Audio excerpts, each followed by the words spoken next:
Hatha Yoga, Vinyasa Yoga, Ashtanga Yoga. What's the difference? Is there a difference? The short answer to that question is that they're all the same. The other answer is that they're all totally different, and it really depends which historical definitions that we use for each of those terms. So I'd like to break down a little bit of the history of each of those three terms, starting with Hatha.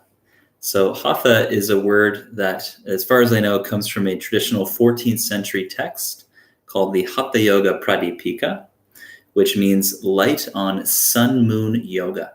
So Hatha means sun-moon.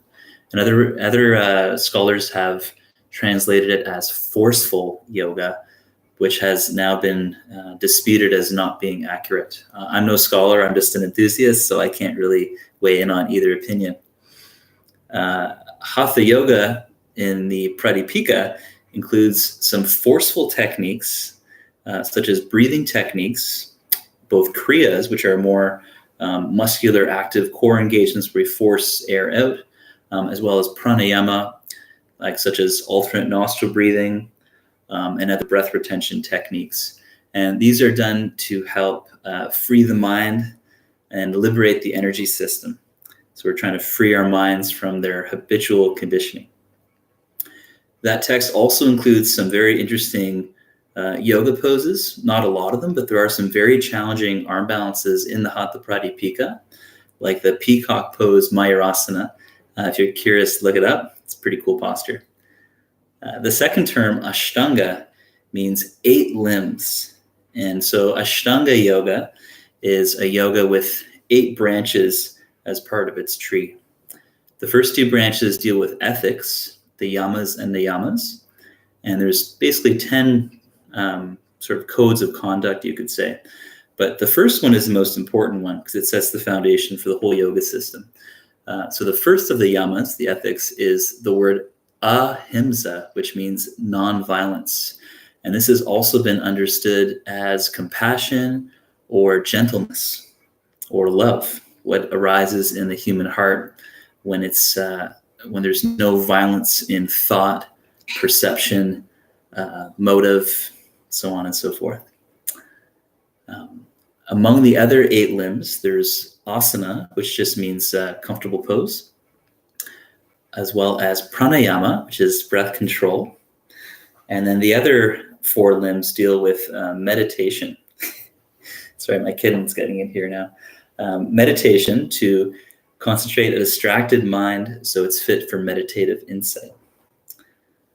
So moving on to the third term now, vinyasa simply means to place in a special way. So it's like the intention behind the ritual. An example of a vinyasa is waking up, you get her to bed, put on your clothes, brush your teeth, have a hot shower, and then you do your asana posture practice on your mat. So that's like a vinyasa in everyday life.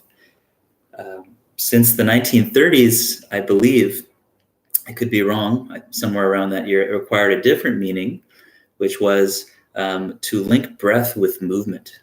And so Krishnamacharya, who's responsible, we could say, for most of the yoga that's practiced in the West today, he's like the godfather of the flow. The yoga he taught was very vinyasa based in that sense. It was all linking breath with movement, deliberately slowing your breathing down and moving your body with your breath as a way of organizing your energy channels and concentrating your mind. So his yoga started with sun salutes and continued through many sequences of postures. And that yoga later became known as Ashtanga Vinyasa Yoga. So you can imagine the confusion when we hear about Ashtanga Vinyasa Yoga, which is still used today to describe the yoga that he taught, versus these more historical traditional definitions of Ashtanga as 8-limb practice, and Vinyasa meaning to place in a special way. So to make things even more confusing, in Krishnamacharya's yoga style, after a certain amount of proficiency, you get onto these seated poses, and you're in a seated forward fold, and then as you inhale, you lift yourself up into an arm balance. As you exhale, you float back into a low push-up called chaturanga. Inhale, upward dog. Exhale, downward dog. And then inhale, jump through to sitting for the next posture. exhale, enter the pose, and take 5 slow breaths.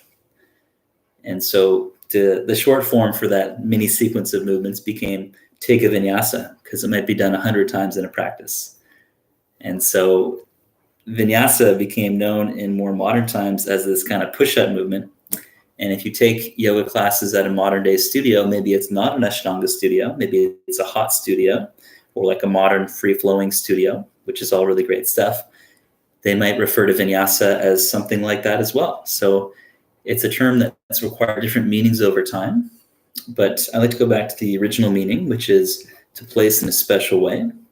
So like sequencing your actions with intention, as well as the more modern interpretation from the 1930s, which is linking breath with movement, which is a really fascinating practice. And so I hope that sheds a little bit of light on the subject. Quite a departure from the original sentiment around some of these terms, but I think it's good to know the history. It's good to respect where it's come from, but also innovate within that history, change with the times, as Krishnamacharya always would. So anyways, thanks for tuning in today. This is my first time doing a live stream, and it's actually quite easy. So if you have any questions about anything yoga related, feel free to post them underneath here, and I'll try to address them in another video. Namaste. Thanks for tuning in. Enjoy your practice.